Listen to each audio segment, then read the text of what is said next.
Amigos, México sigue siendo una sociedad religiosa. ¿En qué están creyendo más los jóvenes? ¿Hay más jóvenes creyentes en la religión o que ya no creen en nada? Bueno, son preguntas que estaremos respondiendo en el capítulo de hoy. Ya saben, yo soy Max. Yo soy Jime. Y esto es La Máscara de Goffman. Detrás del contexto sociológico.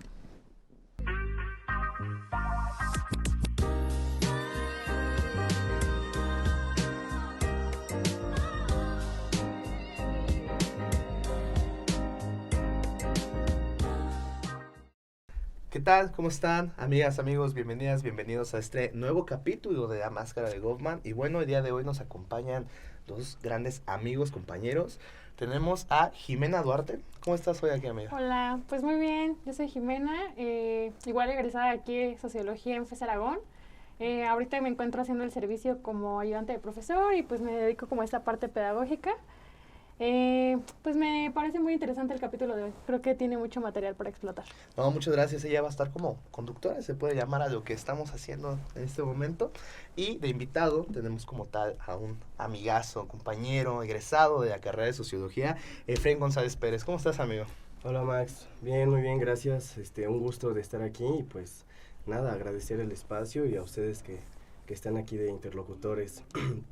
Pues, amigo, es un gusto tenerte aquí con nosotros. Por favor, si nos puedes platicar un poquito de ti, de tu tema. Sí, bueno, pues yo también soy egresado de Sociología de la FES Aragón, hace una generación, ¿no? Arribita Sí. que tú, ¿no, Jimé? Y bueno, pues yo, mi tema ahora sí que de tesis está relacionado con religión y jóvenes, entonces pues yo me fui por eso, esa línea de investigación, digamos, ¿no? De los estudios socioreligiosos, entonces ya, pues no soy experto, ¿no? Pero pues apenas entré, apenas me metí al tema y bueno, me ha parecido fascinante este tema de pues los estudios socioreligiosos más que nada, ¿no? Y mira, hasta eso yo no había escuchado que mucha banda se aviente justamente a estudiar el fenómeno religioso como tal. Aquí en Sociología normalmente luego llega a predominar mucho como la corriente política, en nuestro caso que es más como de análisis de contenido, en mi caso como audiovisual.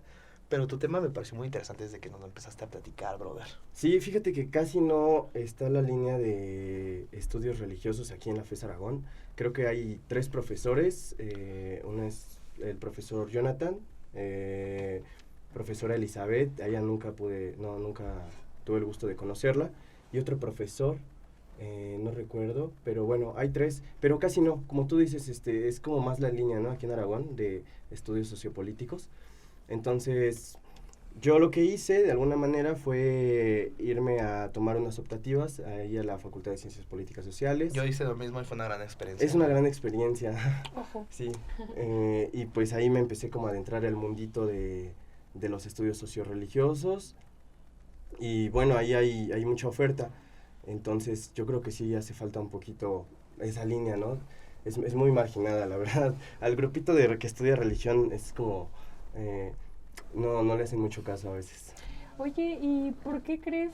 Bueno, más bien la pregunta creo que sería, ¿para ti qué es la religión? ¿Y cómo crees que se enlaza con la sociología? Ok, híjole, bueno, yo creo que esa es una pregunta difícil. ¿Qué es la religión?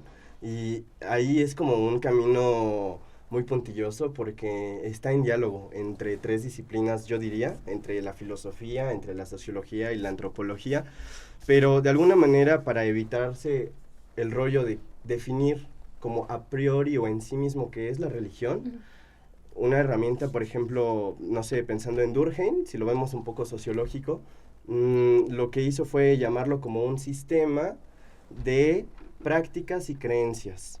Y entonces, pero configuradas a través de estas, digamos, es una categoría importante que va a poner o va a plantear Durkheim desde un inicio, lo sagrado y lo profano. Y a través de esta dicotomía va a poder observar aquello que va a considerar como un fenómeno religioso. Entonces, de alguna manera, la sociología, cuando intenta estudiar el fenómeno religioso y se intenta acercar a la religión, lo que hace es poner atención en prácticas y en creencias principalmente religiosas. ¿Y cómo saber cuáles son esas prácticas y creencias religiosas? En ocasiones puede ser por esta dicotomía de qué es lo sagrado y lo profano, y es que ambas tienen 2 cargas valorativas. Por una parte tienes lo sagrado, que viene siendo algo que puede estar fuera de nosotros y que además tiene ciertas reglas, tiene prohibiciones, tiene cuidados y que además se separa de lo profano y que son cosas que nos pueden rodear, ¿no? Entonces, de alguna manera, esta serie de reglas es lo que va delimitando que es... Y mira, lo que te estoy diciendo es muy ambiguo, por eso muchas veces lo que se hace es poner en contexto el fenómeno religioso que se estudia. Y no va a ser lo mismo si estás estudiando el catolicismo y que viene siendo una religión monoteísta, que si te vas a estudiar un fenómeno mucho más disperso, más ambiguo, que no es cristiano, no es católico, ¿no? Pero al final, ¿cómo lo hacemos? Lo atamos a un contexto histórico. Entonces, creo que el sociólogo o la socióloga se ayuda de distintas herramientas. De la historia, del contexto histórico, de los conceptos teóricos también, y al final de la corroboración empírica, ¿no? Yo lo pondría así, un poquito. Pero es todo un debate, la verdad que es un debate. O sea, hay muchas definiciones. Por ejemplo, en antropología, una de las definiciones más aceptadas sobre religión es la de Geertz, Clifford Geertz.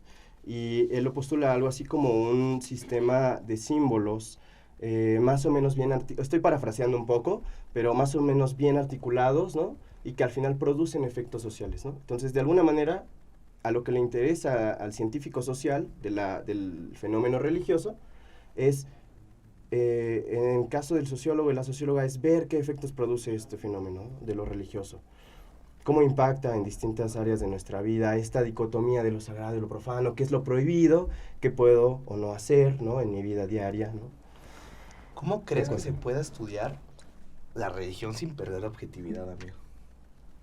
Híjole, mira, yo creo que esa es una pregunta que a mí me causó mucho problema en un inicio, porque el científico social que se acerca a los estudios de religión tiene una postura. Claro. Y puede ser, ¿no? Puede ser religiosa o puede no serlo. Y entonces, esta pregunta que planteas es muy interesante, porque al final abres una caja de Pandora donde dices, bueno, ¿cuál es el impacto que va a tener el investigador cuando se acerca al campo con los coproductores, si le quieres llamar así, o si le quieres llamar con los informantes, con los sujetos del trabajo de campo, ¿no? ¿Qué impacto vas a tener tú también? Yo lo que he hecho, y esto va con la reflexividad en la sociología un poquito, la antropología, me he agarrado de dos conceptos. Uno es el agnosticismo metodológico y el otro es el teísmo epistemológico. Esto, a ver... ¿Qué es eso, no? Sí. O sea, yo también me quedé con esa pregunta. ¿Qué es eso? Podrá sonar un poco como confuso. Hay tres textos. Por ejemplo, hay uno que es de Carlos Garma, un antropólogo. Se llama Antropólogos y Creyentes, me parece. Perdón, ese es otro de Felipe Vázquez, también es recomendado. Pero el de Garma se llama sobre... conocimiento, religión y el investigador que se acerca. Ambos publicados 2013, y hay otro que es de un investigador sociólogo que se llama Fernando González, y es también, o sea, los tres son producto, creo que de una mesa que en 2013 se hizo, y se abordó esta relación del investigador. Y lo que propone Fernando González es, a ver, cuando hablamos de un teísmo epistemológico, es saber que la persona que investiga se está poniendo en juego, en tanto que trae detrás toda una objetividad, quiere representar eso, está produciendo ciencia, y se pone en juego porque está dialogando con entidades de otras realidades, como Dios, como conceptos como el alma o el diablo, y entonces dices, ok, tengo un teísmo, de ahí viene teos, de Dios, epistemológico. Parto de un conocimiento que proviene de hacer un contacto o de entrar en contacto con realidades que nos superan, ¿no? Que no son, digamos que son suprahumanas, por así decirlo. Y tenemos un agnosticismo metodológico, agnosticismo, es decir, ya evitamos la cuestión de Dios y de esas entidades a la hora de aplicar la metodología. Y entonces, ¿qué es lo que quiere decir básicamente? Es esto, que uno no se va a preocupar por si es real o no las cuestiones religiosas que está estudiando, pero sí se tiene que preocupar por cómo impactan esas realidades en los sujetos de la investigación, en las personas coproductoras, en las creyentes y los creyentes. ¿Cómo impactan esas entidades, esas realidades? Pero yo, como posición, no voy a juzgar si son real o si son falso. De alguna manera eso no interesa al científico en ciencias sociales de lo religioso. Wow. Bueno, yo creo que aquí yo quiero hacer como un plot twist. Y es que decías, ¿no? Esta parte de lo que es bueno y malo en la vida cotidiana. ¿Tú crees que... Bueno, quiero hacer dos preguntas. Para empezar, ¿cuál crees que es el contexto religioso en México? ¿Y cómo crees que ese contexto nos influye, ¿no? Porque si bien muchas veces sobre ciertas conductas o ciertas cosas que hacemos, hay gente que dice como, es que eso es malo y te va a castigar Diosito. O sea, ¿tú qué piensas de eso? Bueno, primero decir que es difícil estas preguntas porque, bueno, no soy experto, tengo muy poquito aquí en el tema. Claro. Pero yo creo que esas dos preguntas que planteas, a ver, la primera era, ¿no? Sobre esta dicotomía entre lo malo y lo bueno, ¿no? Como sí, juego moral. O sea, ¿cómo crees que eso juega en la cotidianidad mexicana, no? ¿Cómo Sí, lo ves tú? Pues tiene un impacto. Por ejemplo, y aquí vamos a meter muchos elementos, pero al final, digamos que el fenómeno religioso, pensándolo en creencias y en prácticas, puede impactar en las maneras de comportarnos, ¿no? En la moral, en cómo vemos algo bueno o algo malo. A ver, por poner un ejemplo, si pensamos en una persona no católica y que tal vez pertenezca a un grupo evangélico, evangélicos son otras, digamos, adscripciones religiosas no católicas, pero que tienen un corte cristiano, ¿no? Que siguen en la tradición cristiana, por así decirlo. Y bueno, no sé si lo han visto en su cotidianidad o tendrán algún familiar que no es católico o católica y de alguna manera no ve bien, por ejemplo, las peregrinaciones o el culto a los santos, porque podría parecer la idolatría, y eso tiene una fundamentación en sus creencias, ¿no? Entonces, de alguna manera, yo creo que es una pregunta que puede abarcar mucho, pero, a ver, en términos concretos, siempre va a condicionar. Tanto las creencias y prácticas van a ponernos en una posición moral sobre qué es bueno y qué es malo, y eso nos va a impactar en la manera en que al final conducimos nuestra acción, ¿no? Por decirlo en términos sociológicos. Y lo otro, ¿cuál es el contexto religioso en México? Mira, el contexto religioso en México a grandes rasgos se puede abordar desde las estadísticas. En ese sentido, a partir de 1950 en adelante, ustedes sabrán, México tiene una gran tradición católica, ¿no? Sí. Y esto viene desde la época del periodo colonial, ¿no? Y posterior a ello siguió una población de mayoría católica. Bueno, lo que sucede en 1950 en adelante es que ha habido un descenso, mira, paulatino, lento, pero constante de las identificaciones religiosas. Entonces, por ejemplo, si en 1950 teníamos 98.2% de la población, imagínense eso, o sea, éramos casi el 100%, población católica, para los años 90 baja a 89 por ahí, 88%, y a partir del censo de 2010, en contraste con el del 2020, pasamos de tener una población católica en México del 83.3% al 2020, 77.3%. O sea, hay un decrecimiento de la población católica. Al mismo tiempo está sucediendo otra cosa. Decrece por un lado la adscripción religiosa católica. Por otro, empieza a aumentar las adscripciones religiosas evangélicas. ¿Cuáles son evangélicas? Cuando hablamos de evangélicas, al menos dentro de la comunidad científica que estudia esto, cuando habla de evangélicas, se refiere a todo el grupo de ciertas corrientes cristianas que surgieron hace no más de 2 siglos. Porque hay que hacer una diferencia. Están, digamos, los protestantismos, que los tenemos en el periodo de Reforma, ahí con Lutero, ¿no?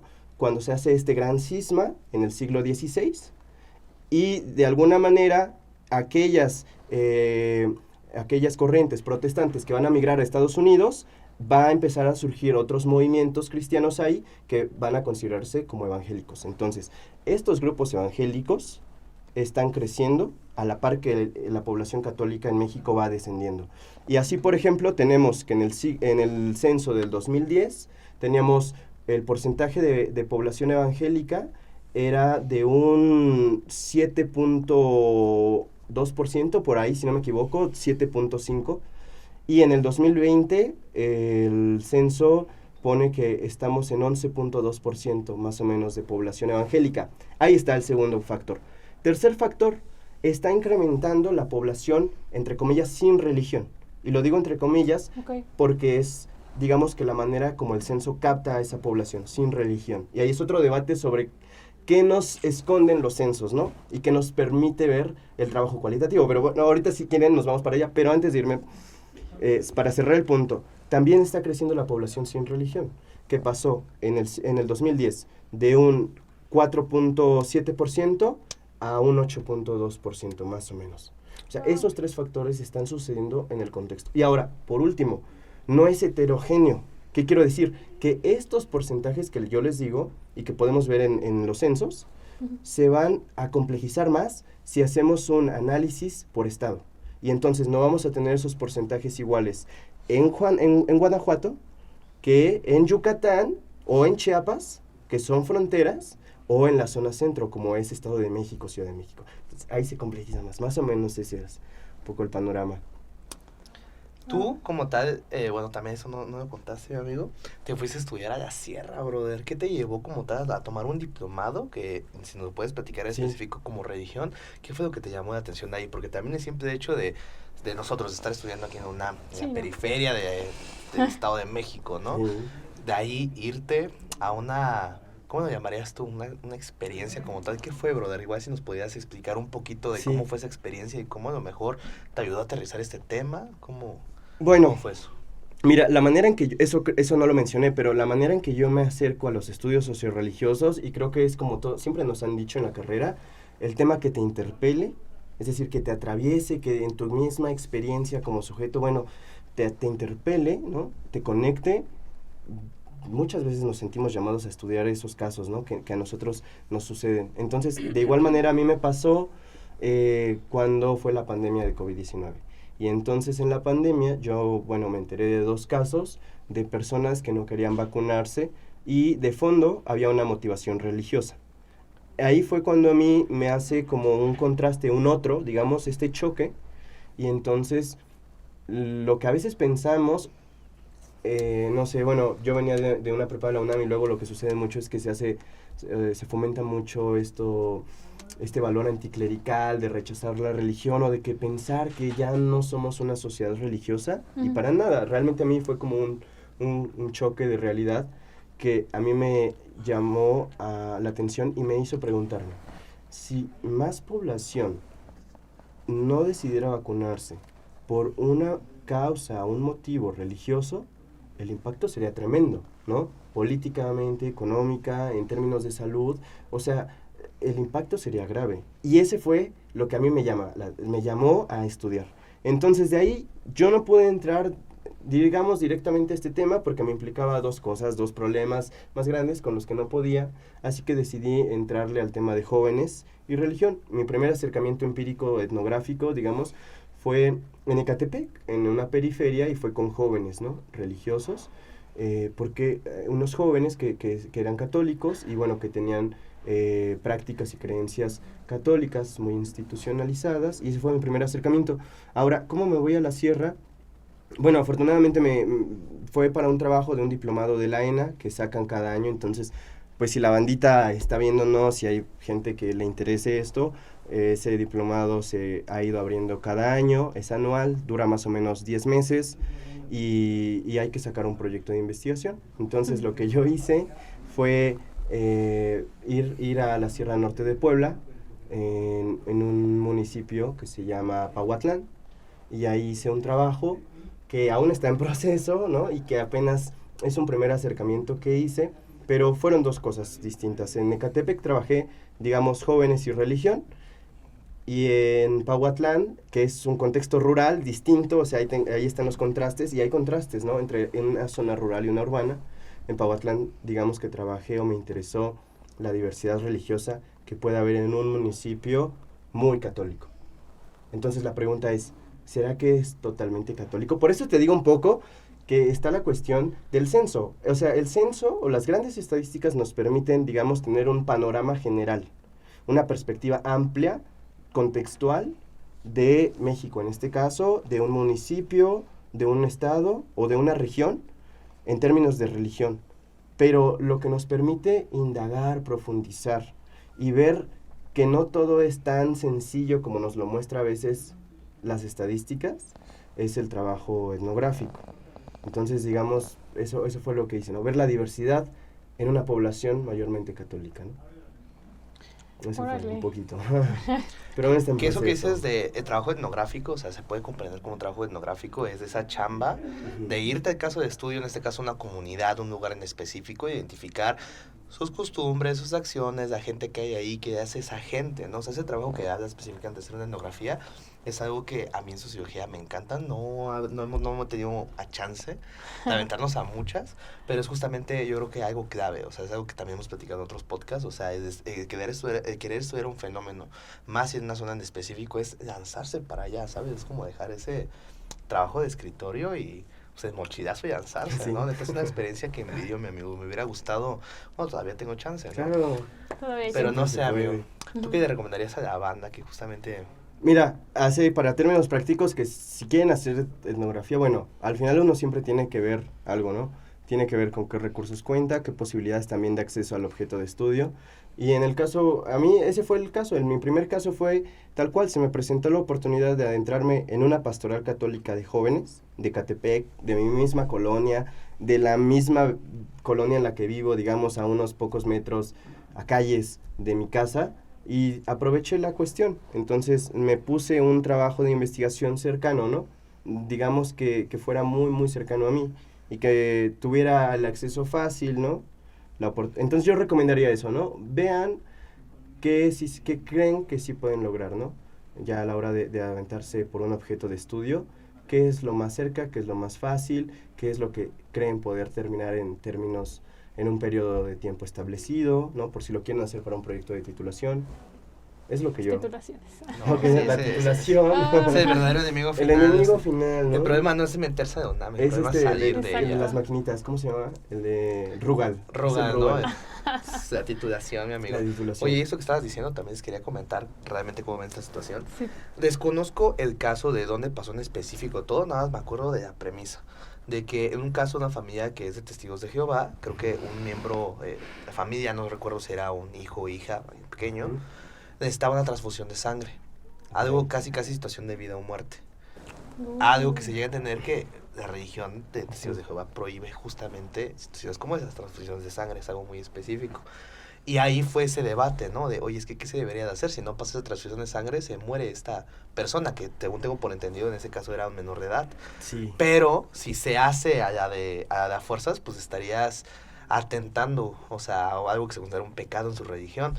Ahí es algo curioso a analizar. Ahí no sé si les llegó a sonar el caso o tan solo la premisa. ¿Qué debería hacer en ese caso? O sea, ¿le das más prioridad a salvar la vida, la salud de una persona o cuida su, ¿cómo decirlo, su integridad religiosa?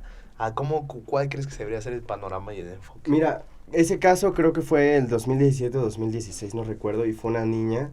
Que el caso fue grande, llegó a cortes internacionales, si no me equivoco. Lucía creo que se llamaba la niña, no recuerdo, no estoy seguro, pero sí, era una menor de edad que la diagnostican con leucemia, no sé qué tipo de leucemia era, pero el punto es que se hace este conflicto que tú mencionas, y creo que va muy relacionado con una de las primeras preguntas que tiraste, ¿no? Sí. Oye, ¿cómo esta dicotomía que viene de una motivación religiosa entre qué es lo bueno y qué es lo malo, qué conductas sí, qué conductas no, que guían de alguna manera la acción de los sujetos, Sí. es un caso bien acertado el que pones, ¿no? Y muy puntilloso. Ese caso, si no me equivoco, la resolución fue a favor de la niña. Y es que aquí, bueno, tocas un tema muy grande que es el de la laicidad.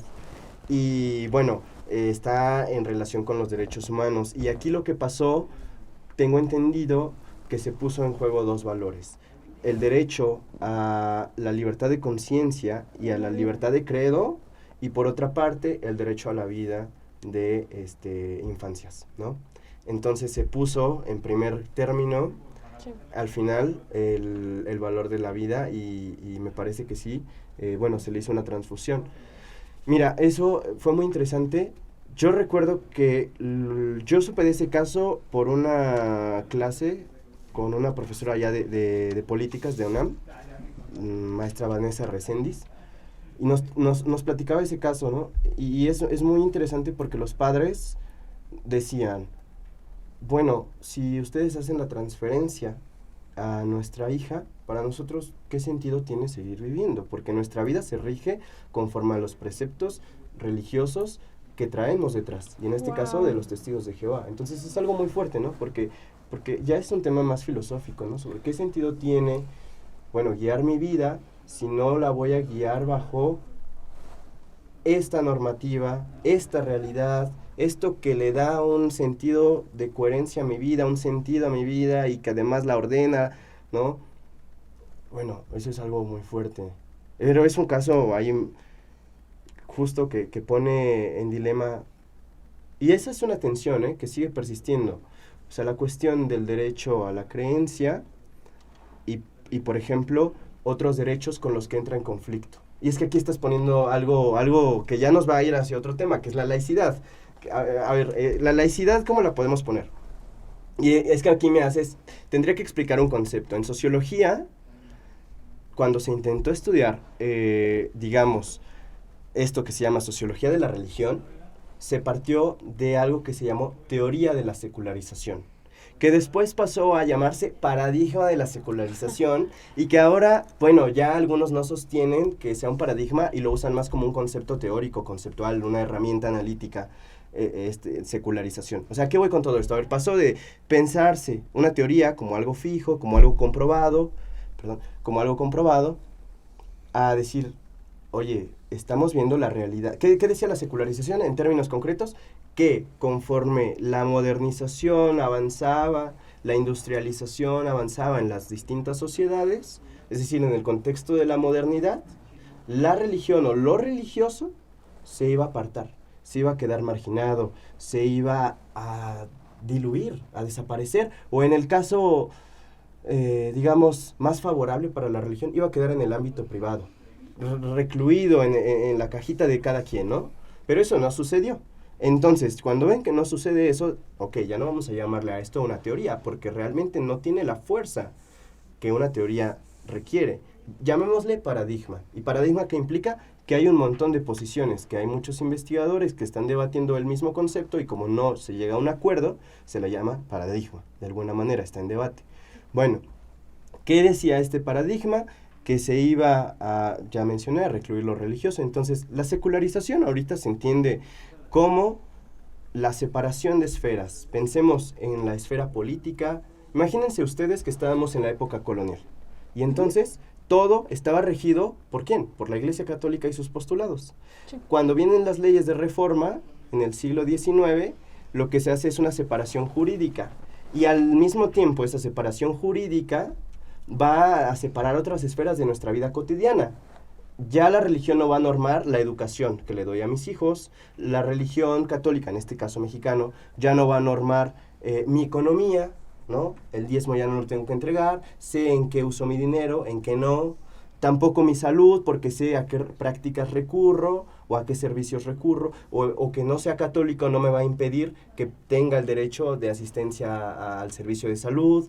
O sea, todas estas otras áreas de la vida cotidiana se separan de la religión. Imagínense como conjuntos de Ben, así a veces lo pinta un doctor, un investigador que se llama Roberto Blancarte o Mariana Molina y otros más investigadores. Lo que hacen es, imagínense como circulitos, y en un círculo tenemos la religión, en otro círculo tenemos política, en otro círculo educación, en otro círculo salud, y así muchas áreas de la vida. Y en un inicio, la religión era el círculo más grandote. Adentro estaban todas nuestras áreas de la vida. Con la secularización política, se desprenden esas áreas de la vida y van a funcionar, digamos, bajo otras lógicas, ya no religiosas. Nos van a permitir hacer otras cosas, ¿no? Entonces, ¿por qué iba con esto? Porque la laicidad es un marco jurídico ya ves lo que dicen, que México es un estado laico, ¿no? Entonces la laicidad es un marco jurídico, político, que lo que hace es diferenciar muchas de nuestras actividades cotidianas. Y eso que dices de laicidad está muy curioso porque realmente México es un estado laico. Bueno, amigo, vamos a una pequeña pausa y regresamos retomando esta pregunta.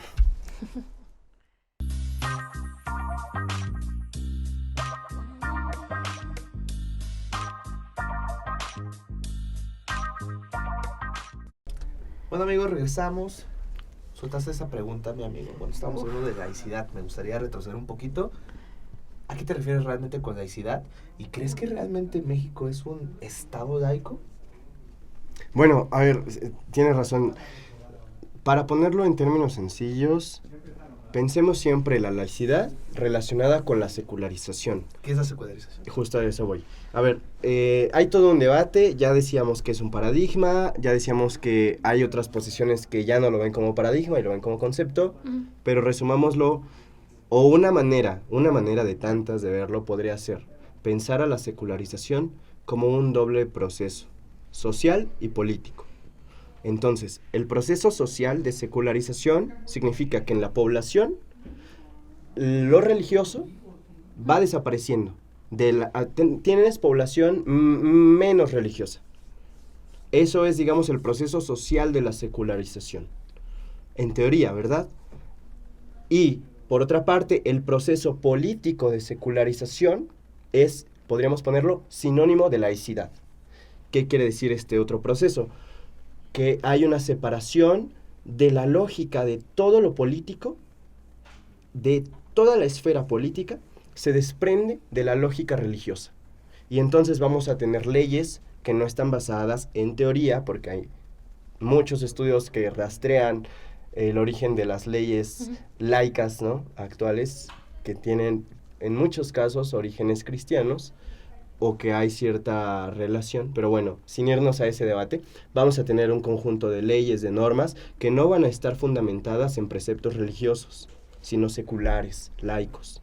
Y así tenemos nuestra Constitución de 1917, y entonces, digamos, ese es el otro proceso. Entonces, por una parte, podemos preguntarnos, ¿nuestra población está secularizada? Y por otra parte, ¿nuestro sistema político es fundamentado en algo religioso o trabaja por su propia lógica? Es decir, es laico, es secular, ¿no? Y entonces así entendemos la secularización, como un proceso social, como uno político. La laicidad entra en el proceso político de secularización. ¿Qué quiere decir esto? Bueno, como lo decíamos, lo político se desprende de lo religioso y sigue sus propias lógicas. Y tienes entonces educación pública laica, que no se va a regir por fundamentos o motivaciones o inspiraciones católicas o cristianas o de alguna otra religión, ¿no? Y tienes así servicios de salud que son gratuitos y que son, en teoría, para toda la población, no importando qué cosa, su adscripción religiosa o la ausencia, ¿no? Porque también hay que incluir las personas creyentes como a las personas no creyentes, ¿no? Claro. Y bueno, de alguna manera, laicidad se puede entender así. Ahora, si tú me dices ahora hay otra posición. En términos jurídicos es eso, es un régimen jurídico de laicidad que implica no fundamentarse, ¿no?, en preceptos católicos. Ahora, si se cumple o si realmente hay un Estado laico, está muy relacionado. Hay un conjunto de investigadores, me viene a la mente unos textos de Carlos Garma y Rosario Ramírez y Ariel Corpus sobre la laicidad en contexto.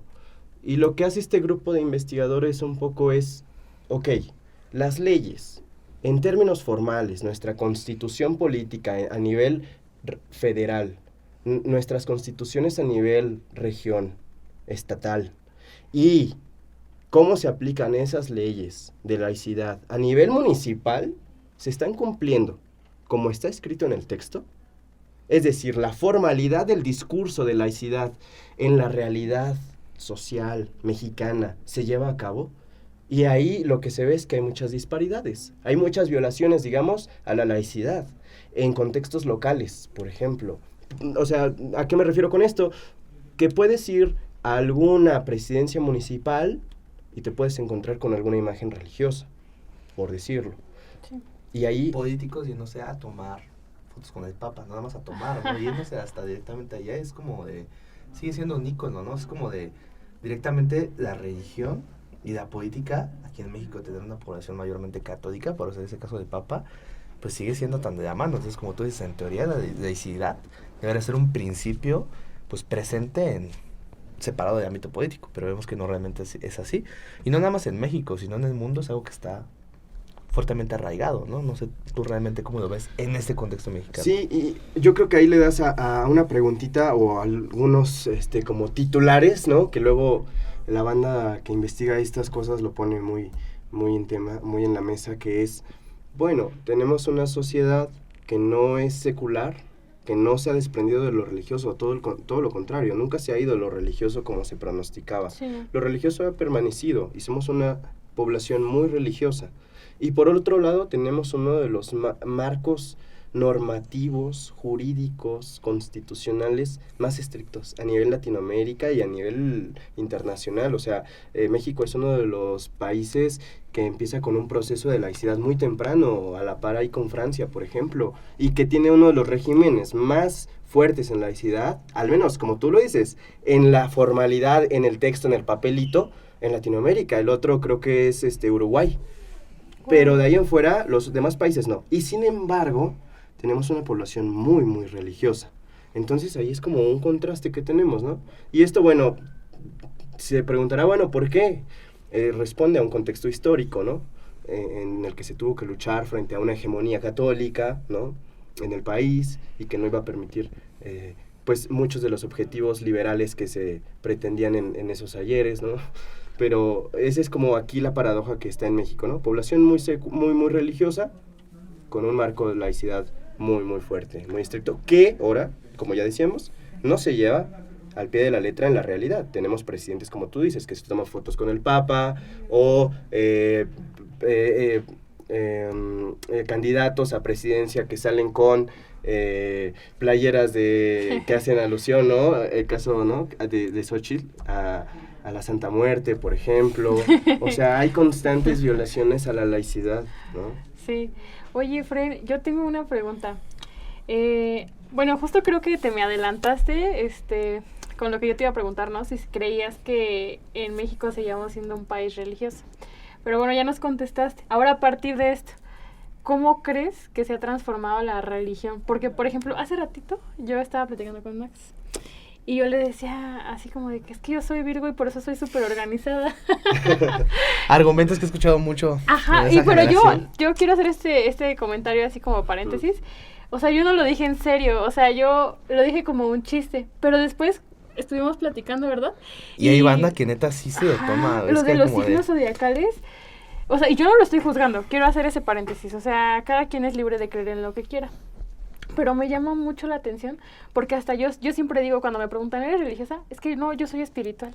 Y un día alguien me dijo, oye, ¿pero qué es ser espiritual, no? Y por ejemplo, me dicen, yo les platicaba, no, es que yo me siento a meditar, ¿no? En las noches o en las mañanas. ¿Y qué haces cuando meditas? No puedes hablar conmigo misma, ¿no? Y alguien un día me hizo ese cuestionamiento, ¿no? Como de, oye, pero ¿qué no es lo que haces en la iglesia, no? Cuando vas y tienes estas prácticas. Yo no estoy diciendo que sea lo mismo, pero mi pregunta es esta, ¿no? ¿Cómo crees que se ha ido transformando la religión en los jóvenes? ¿Crees que tiene relación con todo esto o crees que está aislado? No, sí, totalmente, es una excelente pregunta, Jimena. A veces se pensaría que la población joven ya no es religiosa, porque la mayoría de la población no acude o no se ve a la población joven en iglesias, ¿no? Uh-huh. Sean católicas o evangélicas, pero tú pones un punto ahí bien fuerte y que lo trae esto que les decía de las estadísticas censales, ¿no? La población sin religión. ¿Quién es esta población sin religión, no? Ahí entran muchos jóvenes ahí. Lo que ha sucedido, yo no me he metido muy bien a ese tema, pero a ver, hay algo que sucede, algunos antropólogos han mencionado los nuevos movimientos religiosos. Y son nuevas expresiones que van a surgir en el periodo de posguerra, me parece. Y, por ejemplo, tenemos el movimiento New Age. ¿Y qué es esto? Yo no le he entrado mucho al New Age, la verdad, pero a lo poco que he visto referencias de antropólogos, antropólogas, por ejemplo, algunas ahí han trabajado, René de la Torre, es una antropóloga que trabaja mucho ese tema. El New Age es una combinación, por decirlo así en términos muy vagos, de piedras energéticas, de meditación, Cuarzos. de prácticas de yoga, de cuarzos, Tarot. del tarot, exacto, sí, el tarot también entra ahí, o sea, de las de espiritualidades, pero a ver, que ahí hay como, no me voy a ir hacia allá porque la verdad no conozco en cómo diferenciar bien New Age de otras espiritualidades, pero sí apuntas ahí algo bien interesante, no pensar que porque la transformación está sucediendo, ¿cómo? Ya no hay tantas prácticas religiosas institucionalizadas. ¿Y a qué voy con esto? Que institucionalizados es que se guíen bajo las normas de una institución, es decir, ya no se acude tanto, se están perdiendo prácticas como acudir ¿A misa? diario a misa, por ejemplo, o hacer todos los ritos que la normativa católica pues demanda hacia la feligresía, bautizo, primera comunión, congregación, etcétera, casamiento. Ya no se están haciendo todos esos ritos, ¿no?, que son importantes desde la institución. ¿Y qué es lo que le das a un punto clave? Lo que está sucediendo, me parece, no es que me parezca, es que lo dicen así los expertos que hablan del tema, y las expertas, y les expertes, porque también están hablando desde muchas posiciones, es que esta transformación es una pérdida de prácticas institucionales y es una reivindicación de la persona creyente. Y la persona creyente está reivindicando su agencia, es decir, está teniendo una agencia, está decide qué creer. Y puede entonces agarrarte creencias del tarot, y puede creer en Dios, en un Dios cristiano, y puede creer tal vez en la filosofía budista de las 4 leyes y el nirvana, y te puede agarrar de un montón de religiones, por así llamarlo, de conjuntos, ¿no?, de elementos religiosos, y apropiárselos. Entonces, lo que está sucediendo ahorita es que hay una reivindicación del sujeto. Y entonces, no es que dejemos y la población joven deje de ser religiosa, sino que está reconfigurando las maneras de cómo... Eso lo dice mucho Ariel Corpus, que trabaja muchos años, que ha trabajado la cuestión religiosa de jóvenes, principalmente ese cruce. Y lo que dice es algo así como, no creamos que los jóvenes es una población que ya no cree, sino que pensemos cuáles son los contextos en donde ellos socializan. Esa población, ¿dónde está socializando? Y ahí adentrémonos y ahí veamos cuáles son sus creencias. Si te vas, ya para cerrar, si te vas, por ejemplo, a políticas o aquí en la FES y estás con la misma población joven, te vas a dar cuenta que están los horóscopos muy presentes, que hay gente que medita, que te creen las runas, en el tarot, ¿no? Sí, sí, sí. O sea, y es curioso como tú dices, ¿no? No es que realmente la población deje de creer en sí, si vemos desde ese panorama, simplemente su fe está depositada a lo mejor en varios lugares, justamente. Entonces es muy curioso. Y distintos de los tradicionales, exacto. Está viendo esa recomposición que señala mucho Ariel Corpus, esa recomposición. Ahora, bueno, hay algo que me gusta mucho, que puede ser un engaño. No pensemos que la población joven, y eso lo dice Ariel Corpus, no lo digo yo, no pensemos que la población joven, por estar reconfigurando las prácticas y creencias religiosas a su manera, desde su posición de juventudes, no creamos que ya no reproducen prácticas conservadoras. Eso es a lo que yo iba. Ah, ok. Sí, porque, bueno, ahorita que estaba haciendo todo eso, yo empecé a traerme como una clase, ¿no? A mi memoria, hace un año creo aproximadamente. Una compañera en una clase estábamos hablando de religión, ¿no? Y las cosas se empiezan a poner tensas porque yo escuchaba, ¿no?, como hay quien está de acuerdo y quien no. Y decía una compañera, es que yo siento que la religión y la espiritualidad, porque en este caso la compañera habla de la espiritualidad, no están alejadas y a veces reproducen ciertos discursos. Y la maestra le contestaba como, no, pues sí, tienes toda la razón, no estás equivocada. Y yo a partir de ahí me empecé a hacer muchos cuestionamientos. Y el otro día estaba como leyendo un libro que hablaba sobre los 7 chakras, ¿no? Y en el libro mencionaban algo bien denso sobre la sexualidad femenina, cómo se debe de limpiar la sexualidad femenina y que el compartirla con muchas personas pues es desperdiciarla. Y eso me hizo pensar en el mito de la virginidad, ¿no? Que justamente a veces para la Iglesia Católica pues es algo fundamental, ¿no? Y entonces a las mujeres se les llega a poner como que este señalamiento, ¿no? Cuando dejan de, ¿no? Que es algo muy, muy fuerte socialmente. Entonces, bueno, tú síguele porque tú eres... No, sí, totalmente, o sea, ahí es muy interesante lo que dices, Jimé, porque a lo que íbamos es que es verdad, en el caso de los jóvenes, hay jóvenes que pueden seguir reproduciendo prácticas conservadoras, y por ejemplo, hay una encuesta muy interesante que se llama ENCREER, que es Encuesta Nacional sobre Creencias y Prácticas Religiosas, algo así parafraseándola, es ENCREER 2016, y es de la RIFREM, que es una red nacional de investigadores del fenómeno religioso aquí en México, que en esta encuesta muestra un panorama muy interesante. Con respecto a lo que tú dices, muestra una población juvenil que puede estar más abierta a otras creencias religiosas, que puede estar apropiando y reapropiándose de otros saberes, de otras creencias, de otras prácticas religiosas, pero que tienen posiciones conservadoras en algunos puntos. Por ejemplo, en la cuestión del aborto, en la cuestión de la adopción homoparental, en la cuestión de el matrimonio homoparental, ¿no? O sea, entre personas, ¿no? del mismo sexo, y la adopción de infancias por parte de esas personas. Entonces, no creamos que la población juvenil, por estar más alejada de las instituciones tradicionales, háblese un catolicismo, o evangélicas, o protestantes, que están más alejados, no pensemos que no pueden reproducir patrones, ¿no? Conservadores. Como que son dos cuestiones ahí que están, que hay que diferenciar. Es muy, muy interesante eso. Ahorita que estaban diciendo hace rato también me pongo a pensar, ¿no? ¿Cuáles son las nuevas maneras donde generaciones todavía más jóvenes a nosotros, porque somos jóvenes todavía, Sí. pues se acercan a la Se les trae religión? la rodilla.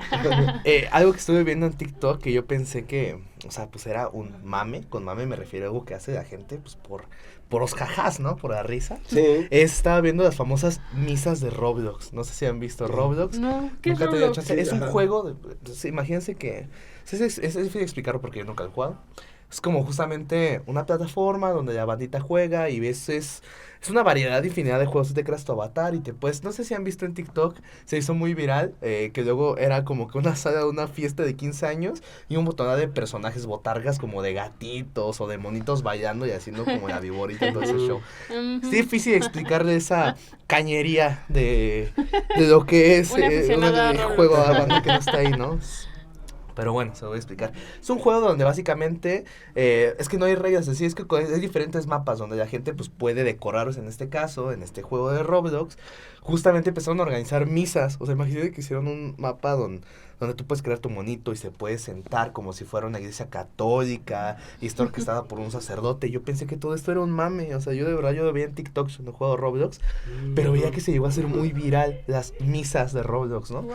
Y yo pensé que era esto, que era un mame, ¿no? O sea, que dije, güey, nada más están haciendo como que están en una misa, pero no, o sea, neta me saqué de onda cuando empecé a ver, y hasta salió una nota de Sol de México, donde empezaron a ver justamente este fenómeno, ¿no? De que bandita en este juego, principalmente que son morritos, se meten a esa misa, o sea, personajes virtuales, y aparte lo transmiten en TikTok, y hay un montón de gente que lo ve, o sea, tú dices, ¿cómo se puede llevar una misa católica? ¿Cómo se puede orquestar en un juego? Y a lo mejor podrá ser la razón por los jajás, o porque suena muy divertido, muy bizarro, muy surrealista cuando llegues a plantear, pero mucha banda está inconstante, o sea, y luego de hecho se llama la Catedral de Roblox, creo que Wow. justamente esa en Es más, lo voy a TikTok. buscar. No, sí, y o sea, me llama mucho la atención porque ese fenómeno, o sea, yo pensé que te digo que era más por hacer al mame, ¿no? Como dicen, pero no, o sea, si ahí te das cuenta como que de cierta manera, o sea, una manera de también acercar la religión a jóvenes que en este entonces, para empezar, es a través de un juego, es a través de que están en línea, y será la razón la que sea, o sea, yo escucho eso y me causa, se me hace una premisa muy chistosa, ¿no? pero son misas que se hacen en un juego, en un plano virtual. O sea, también es muy curioso también como la modernidad actual de las redes sociales. Sí. Pues por la razón que sea, pueden también permitir estas cosas, ¿no? De la hora, ¿no? Es como ir a misa, ya no necesariamente tienes que ir a la iglesia cercana de tu colonia, ¿no? Sí. La puedes ver en una transmisión en Facebook y no nada más en eso. La puedes ver en TikTok y no nada más en eso. Puedes estar presente en la catedral de Roblox recibiendo la Eucaristía, ¿no? Ese juego Sí. es como me parece también, claramente puede sonar como un chiste rancio, pero es una manera muy curiosa donde se puede, como lo que yo digo, ¿no? De los jóvenes, de cómo se pueden acercar a la religión, ¿no? O cómo ves ese caso en específico, mi amigo, que te lo platico. Perdóname que vea aquí porque justo te quería decir, hay una investigadora, mira, solo sé que se llama Elizabeth, Elizabeth es una investigadora antropología de la UAM Iztapalapa y me acuerdo que una vez platicaba con ella y me decía, bueno, es que ella investiga Wicca, que es otra adscripción religiosa, por ponerlo así en términos formales, pero a través de TikTok. O sea, su fuente de material era a través de TikTok, ¿no? Y entonces está entrando, a ver, la religión y el mundo sociodigital se están intersectando, ¿no? Y entonces tenemos el juego de Roblox, creo que ya lo había escuchado una vez, ¿sí?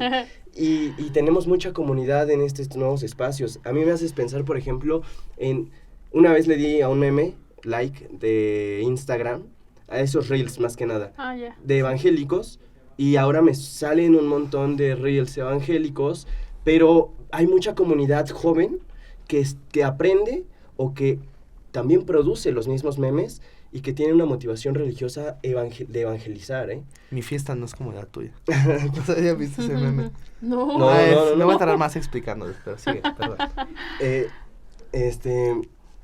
Bueno, y hay procesos de evangelización que se están produciendo gracias al contacto con lo sociodigital, con los memes, con los reels, con nuevos contenidos que está haciendo la población joven o no tan joven, pero que es una herramienta de evangelización muy buena. O también es un espacio para hacer comunidad, y ahí también se expresa lo religioso, y yo creo que ese es un campo al que no se ha adentrado mucho con la etnografía digital, pero por ejemplo esta investigadora Elizabeth trabaja mucho Wicca y desde TikTok y las comunidades en TikTok, y es una mirada, ¿no? Digamos, a un fenómeno particular en contextos sociodigitales. Es muy interesante eso que tocas, y yo creo que ahí falta mucho por explorar, pero es una gran herramienta, es una gran oportunidad, ¿no? Meterse al mundo de digital de Facebook. Recuerdo ahora a otro compañero de políticas que quería hacer investigación sobre la brujería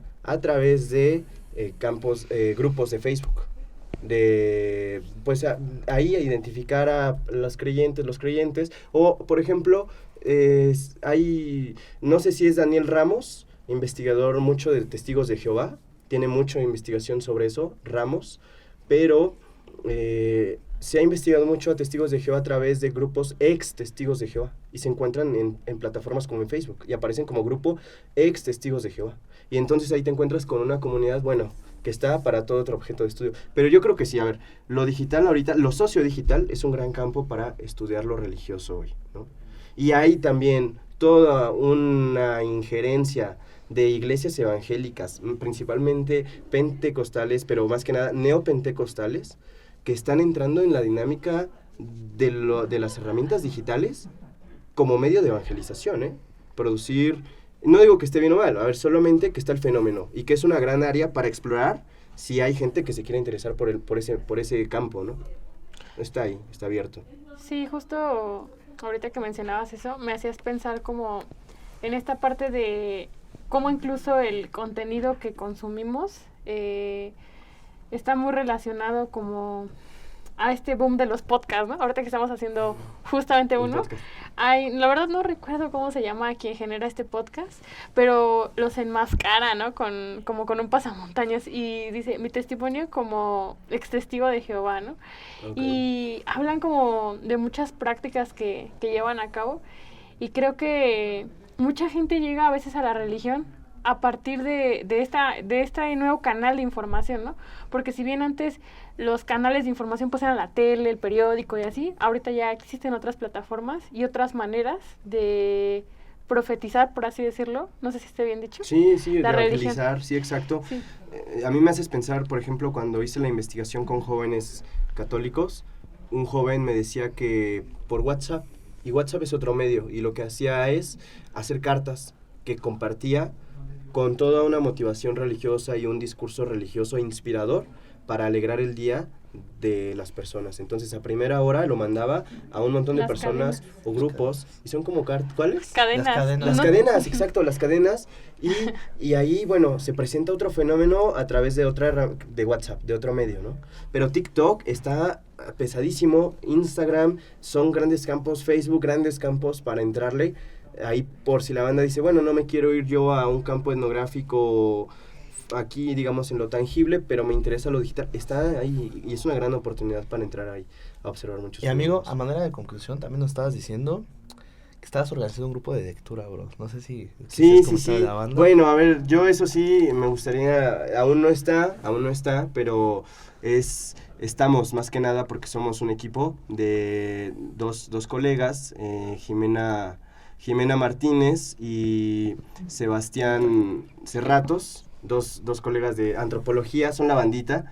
Y bueno, estamos haciendo, con el apoyo del CEMIR, el Seminario de Intersecciones de lo Religioso, se está viendo, ¿no? Como armar un grupito de estudio. Entonces, pues aquí invitar a los estudiantes, a las estudiantes de FES Aragón, a que pues se abre la convocatoria para un grupo de lectura, y la intención es abrir espacios para poder dialogar, para compartir bibliografía, para poder entrarle al estudio socioreligioso, que fue, al menos en mi experiencia, algo de lo que carecí desafortunadamente aquí, ¿no? Entonces me tuve que mover, y bueno, ahora esta es un proyecto que está motivado a eso, ¿no?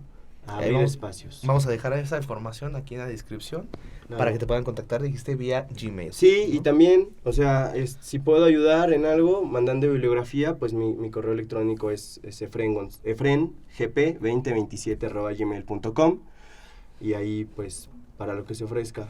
Ahí lo dejamos apuntado, amigo. ¿Algo más que te gustaría agregar a esta plática que da para mucho? Sí. Ahorita el tiempo tenemos encima. Solo bro. agradecerte mucho, agradecer a los coordinadores, a ti, Jimena, al equipo de la FES, de coordinación, que hacen posible este esfuerzo, porque creo que estás haciendo un gran esfuerzo, un gran trabajo por abrir este podcast. Estamos, amigos. Muchas gracias también por ser parte. No, gracias a ustedes.